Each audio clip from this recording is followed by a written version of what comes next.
میری 14 سالہ حسین سالی کچھ دنوں کے لیے ہمارے گھر رہنے آئی۔ میں جسے بچی سمجھ رہا تھا وہ تو پوری آگ نکلی۔ میری بیوی اسپتال میں اپنی ماں کے ساتھ ہی تھی، اسی لیے میری سانس رات کو میری سالی کو میرے پاس چھوڑ گئی۔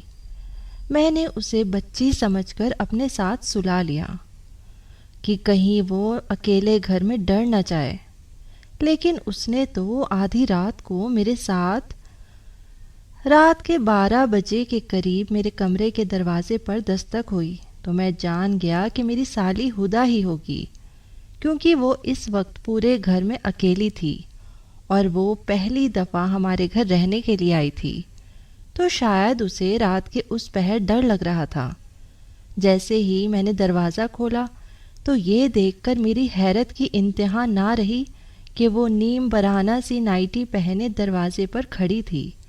مجھے دیکھتے ہی کہنے لگی کہ سمی بھائی، مجھے آپ کے گھر میں بہت خوف محسوس ہو رہا ہے، کیا میں رات کو آپ کے ساتھ آپ کے کمرے میں گزار سکتی ہوں؟ میری نظر میں تو ہدا ایک 14 سال کی بچی تھی، لیکن میں پہلی بار اسے یوں دیکھ رہا تھا۔ وہ تو کسی گلاب کی کلی کی طرح تر و تازہ تھی۔ 14 سال کی عمر میں ہی اس کا بدن بھرپور جوان ہو گیا تھا۔ کمرے میں مدھم روشنی ہونے کے باوجود بھی اس نائٹی میں اس کے جسم کا ہر حصہ نظر آ رہا تھا۔ وہ میری بیوی کی چھوٹی بہن تھی۔ یہی سوچ کر میں نے اس کے وجود سے نظر ہٹائی اور اسے سونے کے لیے صوفے پر تکیہ رکھ کر دے دیا اور خود بیڈ پر لیٹ کر موبائل چلانے لگا۔ میری شادی کو 5 سال ہونے والے تھے اور میری شادی کے وقت ہدا ایک 9 سال کی بچی تھی۔ میرا اپنے سسرال بہت کم ہی جانا ہوتا تھا، اسی لیے میں ہدا کو ابھی تک بچی ہی سمجھ رہا تھا، لیکن مجھے کیا خبر تھی کہ وہ تو پوری قیامت بن چکی تھی۔ میں موبائل میں مگن تھا اور ہدا صوفے پر بے چین لیٹی تھی۔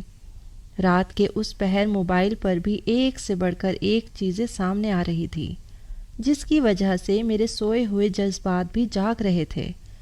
میں نے رات کو آواز دے کر پوچھا کہ کوئی مسئلہ ہے کیا؟ ہدا کہنے لگی کہ سمی بھائی، یہ صوفہ بہت چھوٹا ہے اور میرے پاؤں صوفے سے باہر جا رہے ہیں، جس کی وجہ سے میں صحیح طرح سے لیٹ نہیں پا رہی۔ ہدا کی بات سن کر میں نے کہا کہ ٹھیک ہے، تم بیڈ پر آ جاؤ، میں صوفے پر بیٹھ جاؤں گا۔ ہدا جیسے ہی بیڈ پر آئی تو میں اپنا تکیہ لے کر اٹھنے لگا، لیکن ہدا نے میرا ہاتھ پکڑ کر روک لیا اور کہنے لگی کہ سمی بھائی، آپ کیا ساری رات بیٹھے ہی رہیں گے؟ میرے ساتھ یہیں بیڈ پر سو جائیں، مجھے کوئی پریشانی نہیں ہوگی۔ میرے لیے ہدا کے جسم سے نظریں ہٹانا مشکل ہو رہا تھا۔ میں نے بہت مشکل سے ہدا کی بات مان کر دوسری طرف کروٹ بدلی اور موبائل چلانے لگا۔ مجھے پتہ ہی نہیں چلا کہ کب میری آنکھ لگ گئی۔ ابھی مجھے سوئے ہوئے کچھ ہی دیر گزری تھی کہ اچانک ہی میری آنکھ کھلی اور میرے رونگٹے کھڑے ہونے لگے۔ میں سوچ بھی نہیں سکتا تھا کہ جسے میں ایک کم عمر بچی سمجھ رہا تھا وہ تو پوری شراب تھی۔ ہر گزرتے وقت کے ساتھ میرے دل میں جذبات کا طوفان مچلنے لگا تھا، لیکن میں بہت مشکل سے خود پر قابو پا رہا تھا۔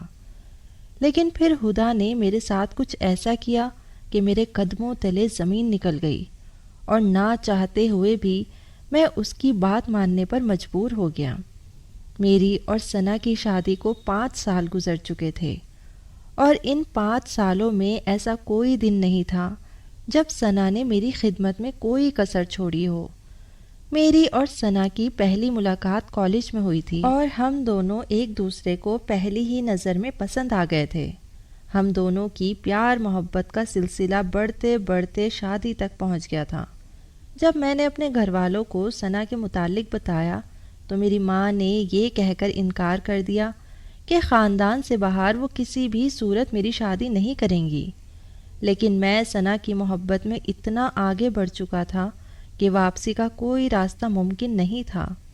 اس کے بغیر تو ایک پل بھی گزارا کرنا مشکل تھا۔ ہم دونوں اپنی ہی محبت میں ساری حدیں پار کرتے ہوئے تمام رشتے قائم کر چکے تھے۔ کالج میں جانے کے بعد ہم دونوں ایک دوسرے کا ہاتھ پکڑ کر واپس باہر نکل جاتے اور کالج کے پیچھے بنے ہوئے چھوٹے چھوٹے ہوٹل میں ایک دوسرے کے ساتھ وقت گزارتے۔ میں نے اپنی ماں کو منانے کی بہت کوشش کی، لیکن وہ کسی بھی صورت میں اس شادی کے لیے راضی نہ ہوئی اور میں نے ثنا کے ساتھ بھاگ کے شادی کر لی۔ جب میرے ماں باپ کو اس بارے میں علم ہوا تو انہوں نے مجھے گھر سے ہی نکال دیا، کیونکہ میں کوئی نوکری نہیں کرتا تھا اور نہ ہی میری کوئی کمائی تھی۔ اور جب ثنا کے گھر والوں کو اس بارے میں پتہ چلا تو وہ بھی ہماری شادی کے خلاف ہو گئے، اور وجہ یہی تھی کہ میں کچھ بھی نہیں کماتا تھا۔ بہت مشکل سے میں نے ثنا کے گھر والوں کو راضی کیا، لیکن ثنا کے گھر والوں نے ہم سے ملنا جلنا ختم کر دیا تھا۔ کافی عرصے تک میں اور ثنا بہت مشکل بھری زندگی گزارتے رہے، لیکن جیسے ہی میری نوکری لگی اور میرے حالات کچھ بہتر ہوئے تو ثنا نے اپنے گھر والوں سے ملنا جلنا شروع کر دیا، لیکن اب وہ لوگ مجھے بالکل بھی پسند نہیں تھے، کیونکہ جب مشکل حالات تھے تو انہوں نے مجھے نہیں اپنایا تھا، اور اسی لیے میں ثنا کے گھر نہ جانے کے برابر ہی جاتا تھا، سال میں 1 یا 2 بار۔ اسی لیے میں نے ثنا کی چھوٹی بہن ہدا کو کبھی صحیح سے دیکھا بھی نہیں تھا، نہ ہی میں اس بات سے واقف تھا کہ وہ اب 14 سال کی ایک خوبصورت لڑکی بن چکی تھی۔ خدا نے ہمیں اولاد کی نعمت سے کئی سالوں تک محروم رکھا تھا، اور بہت زیادہ علاج کرانے کے بعد اب ثنا ہمارے بچے کو جنم دینے جا رہی تھی۔ میرے گھر والے تو تھے نہیں، اسی لیے مجبوراً مجھے ثنا کی ماں کو بلوانا پڑا، اور جب ہم ثنا کو ہاسپٹل لے کر گئے تو ڈاکٹر نے بتایا کہ ثنا کو 1-2 دن ہاسپٹل میں ایڈمٹ رہنا پڑے گا۔ پریگننسی کے اس عرصے میں ثنا کو بہت سی بیماریاں ہو چکی تھی، اسی لیے اس کا کیس کافی مشکل تھا۔ ثنا کے والد کہیں شہر سے باہر گئے ہوئے تھے، اسی لیے ثنا کی امی نے اس کی چھوٹی بہن کو میرے پاس ہمارے گھر میں چھوڑ دیا، کیونکہ وہ اسے اکیلا نہیں چھوڑ سکتی تھی۔ میں بہت عرصے بعد ثنا کی بہن ہدا کو پہلی دفعہ دیکھ رہا تھا، اور میں اس کو دیکھ کر حیران رہ گیا تھا۔ میں تو ثنا کی خوبصورتی کا ہی دیوانہ تھا، لیکن اس کی چھوٹی بہن تو اس سے بھی کہیں زیادہ خوبصورت تھی، اور اسے دیکھ کر میں ثنا کو بھول گیا تھا۔ ہدا نے ثنا کی غیر موجودگی میں گھر کے سارے کام کاج بہت اچھے سے کیے، اور مجھے بالکل بھی محسوس نہیں ہوا کہ ثنا گھر میں نہیں ہے۔ اس نے سارے گھر کو سلیقے سے صاف ستھرا کر کے سونے کی تیاری شروع کی، تو میں بھی اپنے کمرے میں چلا گیا، لیکن تھوڑی ہی دیر بعد جب کمرے کے دروازے پر دستک ہوئی تو میں جان گیا کہ ہدا آئی ہے۔ شاید اسے کسی چیز کی ضرورت تھی، لیکن میں اس بات سے بالکل بے خبر تھا کہ ہدا تو کچھ اور ہی ارادہ لے کر آئی تھی۔ پہلے تو وہ صوفے پر آرام سے بیٹھ گئی اور کہنے لگی کہ مجھے بہت زیادہ اکیلے پن میں خوف محسوس ہو رہا ہے، کیونکہ یہ گھر میرے لیے بالکل نیا ہے۔ اسی لیے میں نے سوچا کہ کیوں نہ میں آپ کے کمرے میں ہی رات گزار لوں۔ میں نے ہدا سے کہا کہ اچھا کیا جو تم چلی آئی، یہ تمہارا اپنا ہی گھر ہے، تم یہاں آرام سے سو سکتی ہو۔ لیکن ہدا کو یوں ٹرانسپیرنٹ نائٹی میں دیکھ کر میری نظریں بار بار اس کے جسم کو دیکھ رہی تھی۔ ہدا میرے چہرے پر نظریں جمائے بہت ہی توجہ سے مجھ سے باتیں کر رہی تھی۔ وہ آہستہ آہستہ مجھے بتا رہی تھی کہ جب اس نے مجھے پہلی بار دیکھا تھا تو میں پہلی ہی نظر میں اسے بہت اچھا لگا تھا۔ اس وقت وہ صرف 9 سال کی تھی۔ وہ کہنے لگی کہ مجھے دیکھتے ہی اس نے اپنی آپی کی پسند پر رشک آنے لگا، اور اسے خوشی ہوئی کہ اس کی آپی کی قسمت کتنی اچھی ہے۔ ہدا کہنے لگی کہ اس دن کے بعد سے میں اس کے خیالوں میں بیٹھ گیا تھا، اور وہ یہی تصور کرتی تھی کہ اس کی زندگی میں آنے والا شخص میرے جیسا ہی ہوگا۔ ہدا مجھ سے بات کرتے کرتے اپنی نائٹی کی ڈوری سے بھی کھیل رہی تھی۔ وہ کہنے لگی کہ میری بڑی بڑی آنکھیں اس کے ذہن میں بیٹھ گئی تھی۔ وہ یہ بھی بتانے لگی کہ اس نے کئی بار اپنے ابا سے جھگڑا بھی کیا کہ وہ ہمیں اپنا لیں۔ وہ مجھ سے باتیں کرتے کرتے صوفے پر لیٹ گئی۔ میں بہت مشکل سے اس سے دھیان ہٹا کر موبائل میں لگانے لگا۔ کمرے کا ماحول اچانک ہی بہت گرم ہو گیا تھا۔ ہدا ایک جلتی ہوئی آگ تھی جو مجھے اندر تک دہکا رہی تھی۔ میں تو اسے بچی سمجھ رہا تھا، لیکن اس کی جوانی تو کسی کو بھی دیوانہ کر سکتی تھی۔ تھوڑی ہی دیر میں وہ بے چینی سے کروٹیں بدلنے لگی۔ میرا دھیان بار بار بھٹک کر ہدا کے وجود پر جا رہا تھا، اور جب میں نے اسے بے چین دیکھا تو میں پوچھنے لگا کہ کیا ہوا ہے۔ وہ کہنے لگی کہ یہ صوفہ بہت غیر آرام دہ ہے اور میں اس پر آرام سے نہیں سو سکتی۔ یہ سنتے ہی میں نے اس سے کہا کہ آؤ بیڈ پر آ جاؤ، یہاں پر سو جاؤ اور میں صوفے پر سو جاتا ہوں۔ وہ جیسے ہی بیڈ کی طرف آئی تو میں اٹھنے لگا۔ ہدا نے فوراً ہی میرا ہاتھ پکڑ کر کہا کہ سمیع بھائی، آپ کو تکلیف اٹھانے کی کیا ضرورت ہے؟ یہ آپ کا اپنا ہی گھر ہے، میں ایک طرف لیٹ جاتی ہوں، دوسری طرف آپ لیٹ جائیں۔ میں ہدا کی بے باکی دیکھ کر حیران رہ گیا تھا، لیکن میں خود بھی آرام کرنا چاہتا تھا۔ سارا دن ثنا کے پیچھے میں ہاسپٹل میں کافی بھاگ دوڑ کر چکا تھا، اسی لیے میں بیڈ پر ایک کونے سے لگ کر لیٹ گیا اور اپنا فون چلانے لگا۔ ہدا کی موجودگی میں اپنے جذبات پر قابو پانا میرے لیے ایک مشکل کام تھا، جس سے میں اس وقت گزر رہا تھا۔ فون چلاتے چلاتے ہی مجھے کب نیند آ گئی مجھے پتہ ہی نہ چلا، اور جب میری آنکھ کھلی تو مجھے ایسا محسوس ہوا جیسے کوئی میرے جسم پر ہاتھ پھیر رہا ہو، اور جب میں پوری طرح ہوش میں آیا تو مجھے اندازہ ہوا کہ ہدا میرے پاس بہت قریب لیٹی ہوئی ہے اور اس کی انگلیاں میرے جسم پر حرکت کر رہی ہیں۔ میرے اندر ایک طوفان سا اٹھنے لگا تھا۔ ہدا جان بوجھ کر میرے جذبات کو ابھار رہی تھی۔ وہ اپنی دلی جذبات کو باتوں باتوں میں پہلے ہی بیان کر چکی تھی کہ وہ مجھے پسند کرتی ہے، اور اب رات کے اندھیرے میں وہ اس طرح میرے قریب آ کے یہ بات ثابت کر رہی تھی کہ اس کے دل میں میرے لیے بہت کچھ تھا۔ میں ایک مرد تھا اور بہت کوشش کے باوجود بھی میں خود کو ہدا سے دور نہ کر سکا، اور میں بھی کروٹ بدل کر اس کے قریب ہو گیا۔ ہدا تو جیسے اسی بات کے انتظار میں تھی۔ جیسے ہی اسے علم ہوا کہ میں اس کا ساتھ دینے کے لیے تیار ہوں تو وہ فوراً ہی اپنے جذبات مجھ پر لٹانے لگی۔ جب ہم دونوں اپنا مقصد حاصل کر چکے تو ہدا نے اپنے فون میں میرے ساتھ کئی تصویر کھینچی جن میں ہم دونوں ایک دوسرے کی باہوں میں تھے۔ میں نے ہدا سے کہا کہ اس طرح کی تصویر فون میں نہ لے، لیکن ہدا کہنے لگی کہ جب میں اس کے ساتھ نہیں ہوں گا تو وہ میرے ساتھ ان تصویر کو دیکھ کر اپنے بیتے ہوئے پلوں کو یاد کرے گی۔ میں اس کی ایک ایک ادا پر فدا ہو گیا تھا۔ وہ پوری طرح اپنی جوانی مجھ پر لٹا چکی تھی۔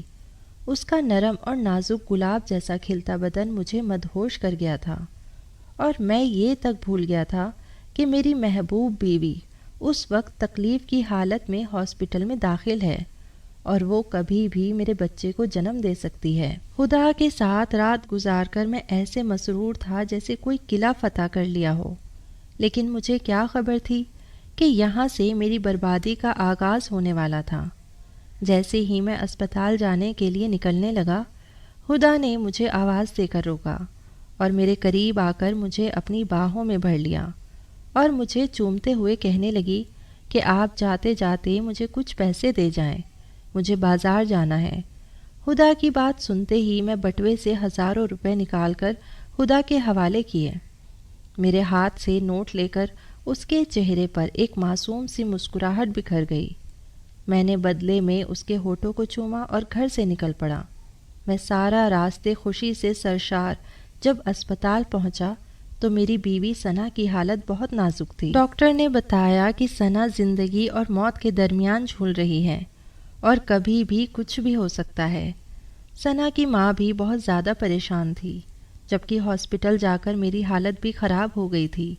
سارا دن میں ثنا کے ساتھ رہا لیکن ثنا کی حالت پہلے سے بہتر نہ ہوئی۔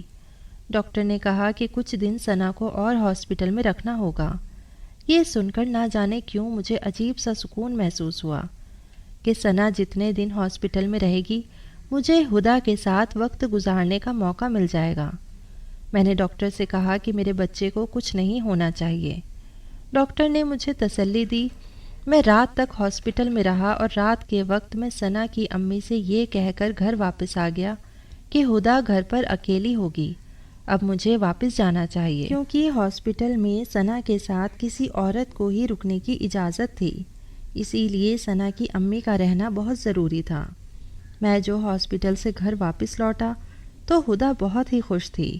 اس نے بہت ساری خریداری کی تھی اور وہ مجھے ایک ایک کر کے سارے کپڑے پہن کر دکھا رہی تھی۔ اسے مجھ سے بالکل بھی شرم محسوس نہیں ہو رہی تھی۔ وہ بہت آرام سے میرے سامنے بنا کسی دوپٹے کے بے جھجک گھوم رہی تھی۔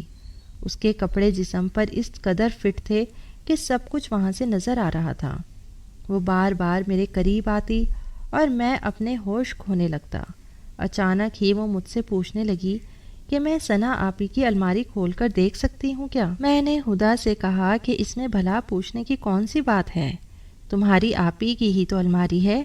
اس نے کہا کہ چابی دیں پھر مجھے۔ میں نے اسے چابی دے دی اور وہ ثنا کی الماری کھول کر ایک ایک چیز دیکھنے لگی، اور ثنا جو کپڑے میرے لیے رات کو پہنتی وہ نکال نکال کر مجھے دکھانے لگی اور مجھ سے پوچھنے لگی کہ ان میں سے آپ کو کون سا پسند ہے۔ میں نے ایک چھوٹی سی نیلے رنگ کی نائٹی پر ہاتھ رکھا اور اسے کہا کہ ثنا پر یہ بہت جچتی ہے۔ یہ سنتے ہی ہدا وہ نائٹی اٹھا کر کمرے سے نکل گئی، اور جب کافی دیر بعد واپس آئی تو میری آنکھیں حیرت سے پھیل گئی۔ وہ ثنا کی نائٹی پہنے اس سے بھی کہیں زیادہ حسین لگ رہی تھی۔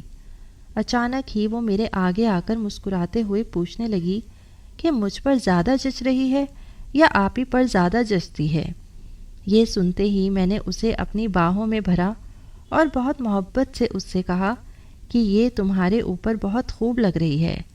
ثنا تو یہ پہن کر اتنی اچھی نہیں لگتی جتنے کہ تم لگ رہی ہو۔ میں نے اس کے ہاتھ میں پکڑا موبائل لے کر سائیڈ میں رکھ دیا اور خود بھی اس پر اپنی محبت لٹانے لگا۔ اسے اس نائٹی میں دیکھ کر میں تو بالکل ہی بے قابو ہو چکا تھا۔ میں سوچ بھی نہیں سکتا تھا کہ 14 سال کی عمر میں کوئی لڑکی حسن کی دیوی بھی ہو سکتی ہے، لیکن ہدا تو حسن کی ساری حدیں پار کر رہی تھی۔ میں ہر گزرتے پل کے ساتھ اس پر حاوی ہوتا جا رہا تھا۔ اگلے دن جب میں صبح اسپتال پہنچا تو مجھے پتہ چلا کہ میری بیوی نے ابھی ابھی ایک مردہ بچے کو جنم دیا ہے۔ یہ سن کر تو میری حالت خراب ہو گئی۔ میری بیوی کی حالت بھی بہت زیادہ خراب تھی اور ڈاکٹر اسے ٹھیک کرنے کی پوری کوشش کر رہے تھے۔ شام تک ثنا کی حالت کچھ بہتر ہوئی تو اسے ہاسپٹل سے چھٹی مل گئی۔ مجھے اپنے بچے کے انتقال کا بہت دکھ تھا۔ میں ثنا کو سنبھالتے ہوئے گھر لے آیا۔ ثنا کو دیکھ کر ہدا کا چہرہ اتر گیا تھا۔ اس نے ایک عجیب سی نظر ثنا پر ڈالی اور کمرے میں چلی گئی۔ میں نے ہدا کو کمرے میں لا کر لٹا دیا۔ اس کی امی نے مجھے ثنا کی دوائیوں کے بارے میں سمجھایا۔ میں ثنا کی امی کے ساتھ باہر لاؤنج میں بیٹھا ان کی باتیں سن رہا تھا کہ جب میں نے ہدا کو ثنا کے پاس جاتے ہوئے دیکھا، مجھے کچھ خوف محسوس ہوا، لیکن میں جانتا تھا کہ ہدا ایسی کوئی بات ثنا کے آگے نہیں کہے گی۔ تھوڑی دیر میں ہدا واپس آئی اور اپنی ماں سے کہنے لگی کہ چلیں امی، اب ہم گھر چلتے ہیں، اور وہ دونوں اپنے گھر واپس چلے گئے۔ میں نے ہدا کو آخری بار الوداعی نظروں سے دیکھا، کیونکہ میں جانتا تھا کہ اب ہم دونوں کا ملنا بہت مشکل ہے۔ ہدا کو جاتا دیکھ کر میں نے ایک ٹھنڈی آہ بھری تھی۔ تھوڑی دیر بعد جب میں دودھ کا گلاس لیے اپنے کمرے میں پہنچا تو ثنا گمسم سی بیٹھی ہوئی تھی۔ میں نے اس سے کہا کہ کوئی بات نہیں، اگر ایک اولاد چلی بھی گئی تو ہمیں اللہ تعالیٰ دوبارہ اولاد سے نوازے گا۔ میری بات سن کر ثنا نے مجھے بہت عجیب نظروں سے دیکھا اور کہنے لگی، جو میں نے کھو دیا ہے اسے دوبارہ پانا ممکن ہی نہیں ہے۔ ثنا کے لہجے نے مجھے چونکا دیا تھا۔ میں اس کے آگے ہی بیٹھ گیا اور اسے کہنے لگا کہ ایسی بات کیوں کر رہی ہو؟ ثنا کہنے لگی کہ ہدا میری سگی بہن نہیں ہے، بلکہ وہ میری پھپھو کی بیٹی ہے، جسے پھپھو کے انتقال کے بعد ابا ہمارے گھر لے آئے تھے۔ لیکن ہدا کو بچپن سے ہی مجھ سے بہت نفرت تھی، کیونکہ گھر میں ہر چیز میری تھی اور اسے ہر وہ چیز چاہیے ہوتی جو میرے پاس ہوتی۔ ابا نے کبھی اسے کسی چیز کی کمی محسوس نہیں ہونے دی، لیکن اس کے باوجود بھی وہ میری ہر چیز سے جلنے لگی۔ اس کی نظر ہر اس چیز پر ہوتی جو ابا میرے لیے لاتے۔ جب میری تم سے شادی ہوئی تو تم میرے گھر آنا جانا نہیں کرتے تھے، اور مجھے اس بات کی تسلی تھی کہ وہ تم پر اپنی نظریں نہیں جمائے گی، لیکن مجھے اندازہ نہیں تھا کہ وہ میرے حسد میں اتنی آگے بڑھ چکی تھی کہ اس نے تمہیں مجھ سے چھیننے کے لیے وہ سب کر دیا جس کے بارے میں سوچ بھی نہیں سکتی تھی۔ ثنا کی آنکھوں سے آنسو بہہ رہے تھے اور وہ مجھ سے کہہ رہی تھی کہ خدا نے جانے سے پہلے مجھے وہ ساری ویڈیوز دکھا دی اور ساری تصویر بھی دکھا دی ہے جن میں ہم دونوں ایک ساتھ تھے۔ ثنا کی بات سن کر میں صدمے میں آ گیا تھا۔ خدا نے سب کچھ جان بوجھ کر ایک مقصد کے تحت کیا تھا اور میں اس کے ہاتھوں کھلونا بن گیا تھا۔ ثنا کی آنکھوں میں میرے لیے صرف اور صرف نفرت باقی بچ گئی تھی۔ اس نے اپنی اولاد بھی کھو دی تھی اور شوہر بھی۔ میں ثنا کے آگے شرمندگی سے سر جھکا گیا تھا کہ جب ثنا نے مجھ سے کہا کہ وہ جاتے جاتے مجھ سے میری نیلی نائٹی مانگ کر لے گئی ہے کیونکہ وہ تمہیں مجھ سے زیادہ اس کے بدن پر جچتی ہوئی دکھائی دیتی ہے، مجھے لگا تھا جیسے ثنا کے لفظوں نے مجھے زمین میں زندہ گاڑ دیا ہو۔